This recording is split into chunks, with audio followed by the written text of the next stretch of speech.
Il faut ajouter que, du point de vue de l'ornitho, le matin est préférable à tout autre moment, non seulement pour les raisons évoquées avant, mais aussi parce que c'est le moment de la journée où les oiseaux n'ont pas encore été dérangés par les véhicules, les promeneurs, les chiens. Et enfin, parce que c'est là que l'on risque le moins d'être soi-même dérangé dans ses observations. Si l'on est courageux, le mieux est d'être sur le terrain de bonne heure avant le lever du soleil. En été surtout, de nombreuses espèces s'activent déjà à l'aube. On peut dire qu'après 9 heures en été et 11 heures ou midi en hiver, les chances d'effectuer des observations intéressantes sont moins élevées. Le soir en hiver, c'est dans les 2 heures et en été dans les 4 heures précédant le coucher de soleil qu'on a des chances de réaliser de bonnes observations. Un observateur attentif ne tarde pas à repérer les habitudes, les préférences des oiseaux. Certains, par exemple, restent toujours ou presque dans les arbres. D'autres, au contraire, se tiennent surtout au sol. D'autres encore aiment prospecter les buissons et les haies. Certaines espèces prennent soin de se dissimuler le plus possible, alors que d'autres recherchent les perchoirs dégagés, d'où elles voient et sont vues.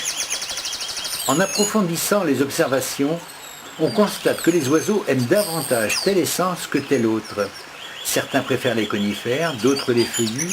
Les arbres et arbustes à baies sont visités par des espèces particulières. Bref, il s'agit de saisir ces paramètres écologiques.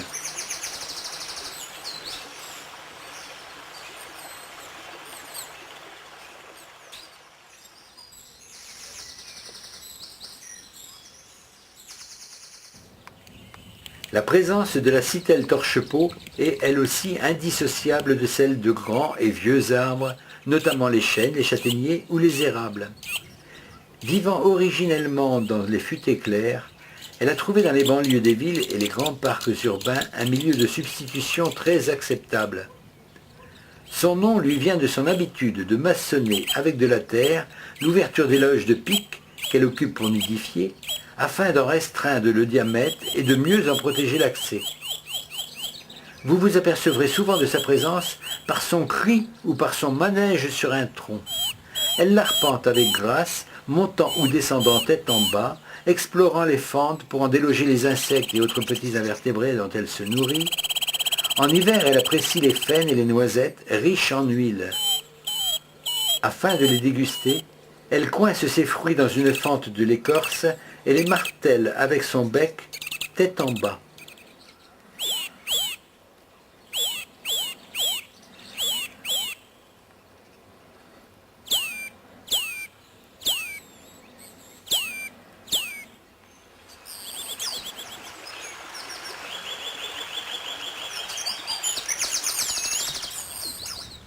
Le chant de ce verdier d'Europe est interrompu par la présence de personnes qui cherchent, qui fouillent, qui vont dans tous les sens. Mais à la recherche de quoi ?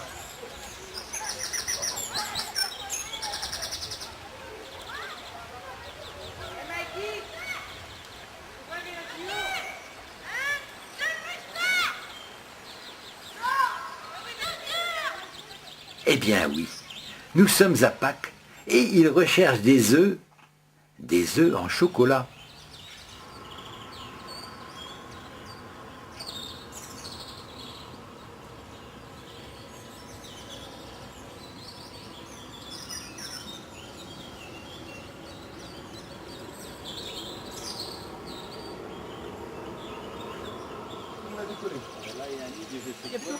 Un dimanche de mai.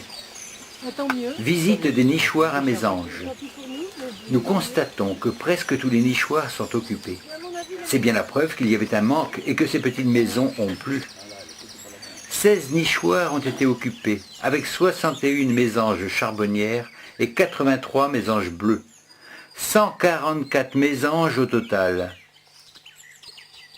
Durant 18 à 20 jours. Plus de 500 fois par jour pour une nichée avant l'envol. Les parents vont nourrir leurs petits essentiellement de chenilles. Des milliers de chenilles seront ainsi ingurgitées pendant cette période de nourrissage dans cette vallée. Remarquable performance. et sans le moindre pesticide.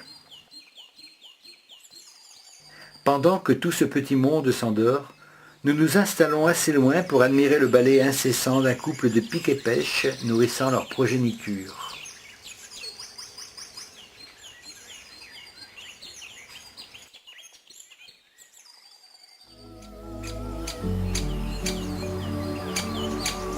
Ils nichent dans des cavités creusées par les deux adultes en mars et avril. Ils utilisent un nouveau nid chaque année et ont besoin d'1 à 2 semaines pour creuser le trou, suivant la dureté du bois. La chambre du nid fait environ 30 cm de profondeur et est tapissée de copeaux de bois. L'entrée est de forme ovale et se situe à environ 4 mètres au-dessus du sol. La femelle dépose 4 à 7 œufs blancs entre la mi-mai et début juin. L'incubation dure environ 16 jours, assurée par la femelle dans la journée et par le mâle la nuit. Les poussins sont nidicoles et nourris par les deux parents. Ils quittent le nid à l'âge de 18 à 21 jours. Ils obtiennent leur maturité sexuelle à 1 an. Les adultes gardent le nid propre en enlevant les fientes des jeunes. Les jeunes sont très bruyants. Les adultes restent à proximité du nid tant que les petits sont dans la cavité. Cette espèce ne produit qu'une seule couvée par an.